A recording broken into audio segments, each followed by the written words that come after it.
शोभा हर समय अपने माता पिता से एक ही चीज को लेकर जिद करती थी कि उसे कम से कम एक बार किसी बीच पर ले जाए।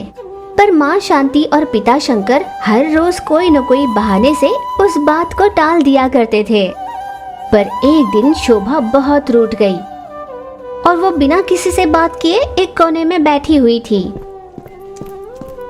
शोभा बेटा, क्या बात है? ऐसी रूठी क्यों हो बेटा? पर शोभा ने माँ को कोई जवाब ही नहीं दिया। शांति अपनी बेटी को लेकर थोड़ी चिंता में आ गई और अपने पति से जाकर बोली, सुनिए जी, आपकी बेटी ने सुबह से कुछ नहीं खाया है। मैंने उसके रूठने की वजह पूछी तो वो बीच की बात कर रही है।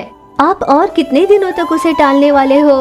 आप किसी दिन समय निकालकर उसे बीच पर ले जाइए ना, वरना वो ऐसी ही रूठी रहेगी। कुछ सोचकर शंकर शोभा के पास गया। बेटा शोभा, कल हम बीच पर जा रहे हैं। तुम मेरी प्यारी बिटिया हो ना, खाना खाओगी ना? पापा, क्या सच में आप मुझे बीच पर ले जाओगे या हमेशा की तरह मुझे उल्लू बना रहे हो? मैं सच कह रहा हूँ, कल हम बीच जरूर जाएंगे। पिता ने जोर लगाकर कहा तो शोभा ने सच माना और अपने पिता के गले लग खुश हो गई। फिर उसने माँ के हाथों से खाना भी खाया। फिर अगले ही दिन सुबह सवेरे वे तीनों बीच पर चले गए। बीच पर सुबह सवेरे का वो सुहाना समय, पानी में लहर देखकर वे तीनों बहुत खुश हो रहे थे। फिर अचानक उस समुद्र के पानी में एक नाव जिसमें अवतार खड़ा था, गोल गोल चक्कर लगा रहा था। वो दिखने में उन्हें बड़ा ही अजीब लगा, पर शोभा ने उसे पहचान लिया। माँ, पापा, ये और कोई नहीं बल्कि अवतार है पापा। माँ और बाबूजी ने भी ध्यान लगा कर देखा तो वो सच में अवतार ही था। बेटा, हम यहाँ सुबह सवेरे आ गए हैं। आस पास भी लोग दिखाई नहीं दे रहे।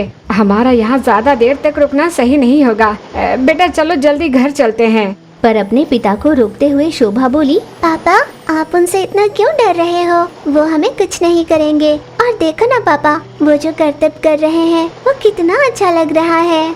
यूँ शोभा ने उन्हें जब रोक दिया तो शंकर और शांति भी रुक गए और मुड़कर अवतार के करतब देखने लगे। अवतार नाव में सवार होकर अजब गजब करतब कर रहा था। पत्थर पर बैठी शोभा करतब देखकर तालियां बजाने लगी।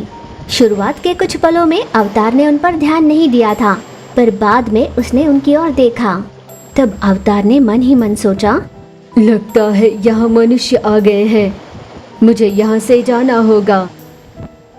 ऐसा वो सोच ही रहा था कि अचानक समंदर में से एक बड़ी सी मछली आई और उस पर हमला करने लगी। जैसे तैसे अवतार ने खुद को उस मछली से छुड़ाया और समंदर के किनारे आ गया। अवतार थोड़ा घायल हो गया था, इसीलिए थोड़ा दुखी था। शांति को उसे देख उस पर दया आई तो उसने अपने पास रहा एक कपड़ा उसके घाव पर बांध दिया।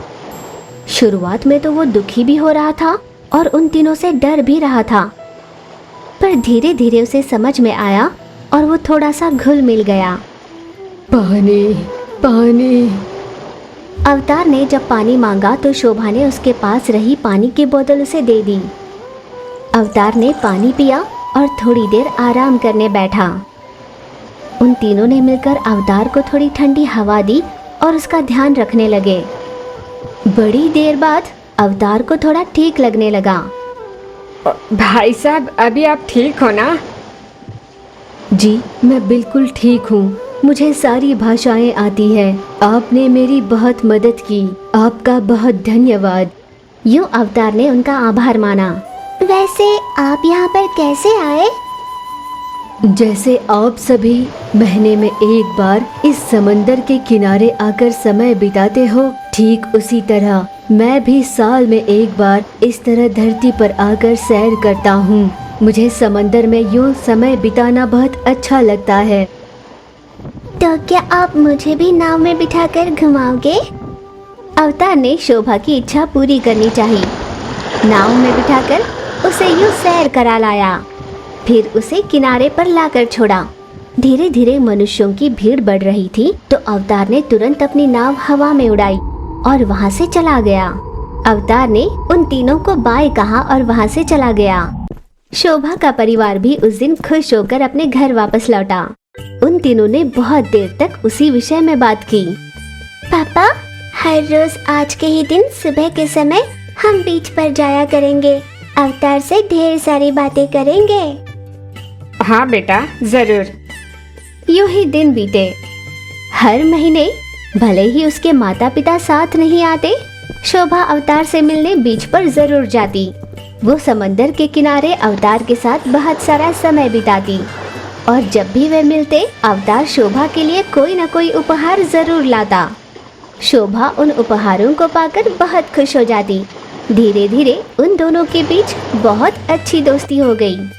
इस तरह हर महीने शोभा अपने परिवार के साथ बीच पर जाती और अवतार के साथ वे सभी बहुत अच्छा समय बिताते। महाशिवरात्रि। वो वडोदर नाम का एक गांव था। उस गांव में महाशिवरात्रि पर्व की तैयारियां चल रही थी। गांव के सभी लोग रात भर शिव जी की पूजा कर जगराता कर रहे थे, पर दूसरी ओर बेबी नाम की एक मासूम लड़की को किसी ने घर पर बांध कर रखा था और उसकी माँ शांति खटिए पर पड़ी अपने हाथ पैर भी नहीं हिला पा रही थी। बेबी जोर जोर से रो रही थी। रजनी मासी, दरवाजा खोलिए ना, रजनी मासी दरवाजा खोलो।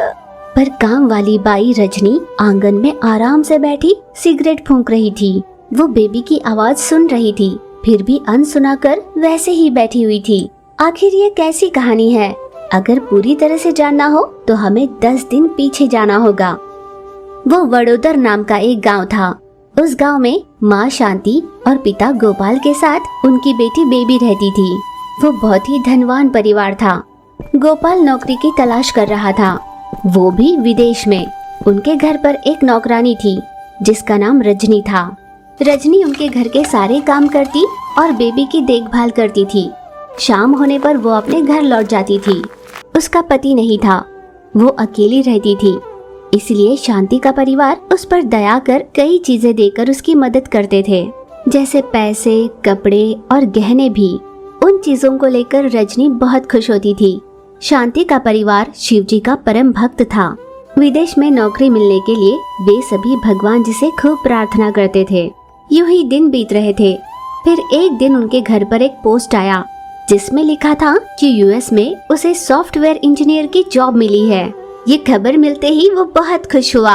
बेटी और पत्नी को उसने ये खबर सुनाई और साथ में रजनी को भी। वे सभी बहुत खुश हुए और शिवजी के मंदिर उनका आभार मानने के लिए गए।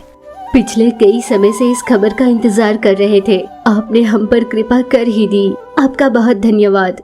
भगवान के लिए भेंट चढ़ाकर वे सभी अपने घर वापस लौटे। फिर उन सभी ने मिलकर जल्दी से उसके जाने की तैयारियां की। अमेरिका जाने से पहले दोनों ने एक दूसरे का ख्याल रखने के लिए कहा और गोपाल फ्लाइट में अमेरिका चला गया। फिर उसके बाद घर पर शांति, बेबी और रजनी ही थे। वो बीच बीच में अपने परिवार से फोन पर बात किया करता। यूं ही महीनों बीते। फिर अचानक एक दिन शांति बीमार होकर शय्याग्रस्त हो गई। बेबी बहुत डर गई और रोती रोती वो शिवजी के मंदिर गई। क्यों भगवान जी, आपने मेरी माँ को यूं बीमार क्यों कर दिया? वो हमेशा आपकी इतनी पूजा करती है, व्रत रखती है, आपसे प्रार्थनाएं करती हैं और आपने अब माँ को बीमार कर दिया। अगर आप सच में होते तो हमारा ऐसा हाल नहीं होता। तभी उस मंदिर के पास एक स्वामी जी आए। बेटा, तुम्हारे साथ जो भी हो रहा है वो एक दुष्ट शक्ति का किया धरा है। अगले महीने महाशिवरात्रि आ रही है। तुम्हें उस दिन व्रत रखकर शिवजी का अभिषेक करना होगा। तुम्हारा कल्याण होगा बच्चा।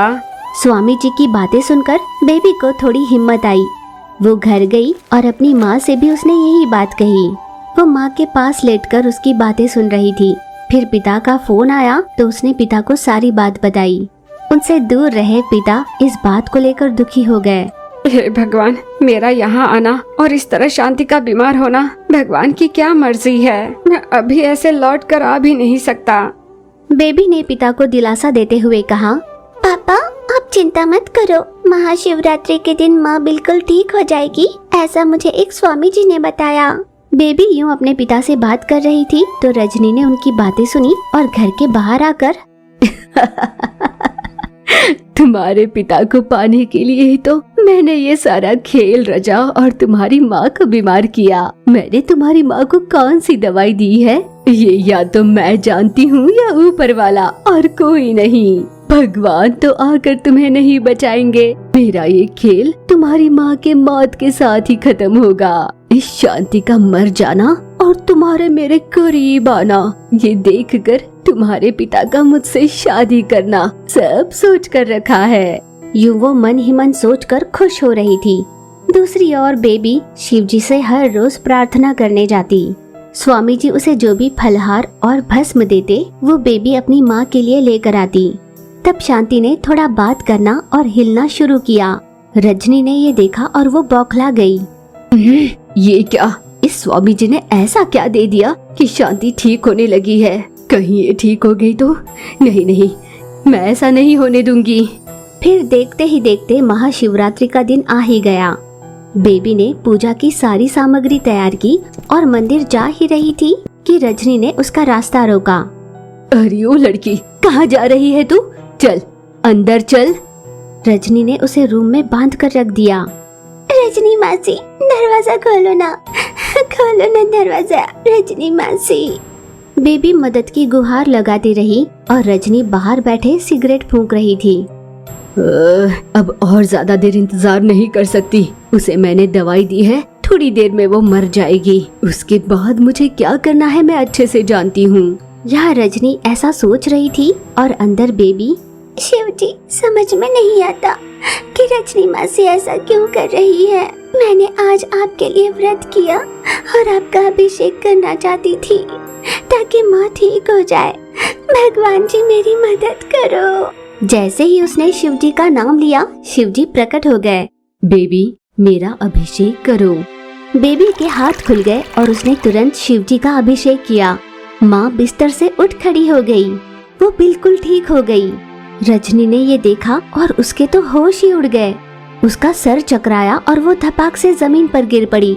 उसे लकवा मार गया। शांति ने उसे इस हालत में देखा। रजनी, क्या हुआ तुम्हें?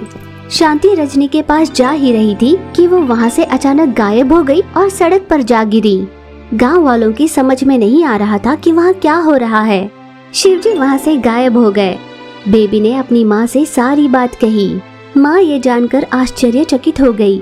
माँ बेटी ने मिलकर महाशिवरात्रि का पर्व बहुत अच्छे से मनाया। दोनों ने भी व्रत रखा। शिवजी की दोनों ने कृपा पाई। अपने किए कुकर्मों की वजह से रजनी ने अपने हाथ पैर खो दिए। गांव भर में भिक्षा मांगकर जीने लगी। बेबी का परिवार शिवजी की भक्ति में लीन होकर अपनी जिंदगी खुशहाली से जीने लगे।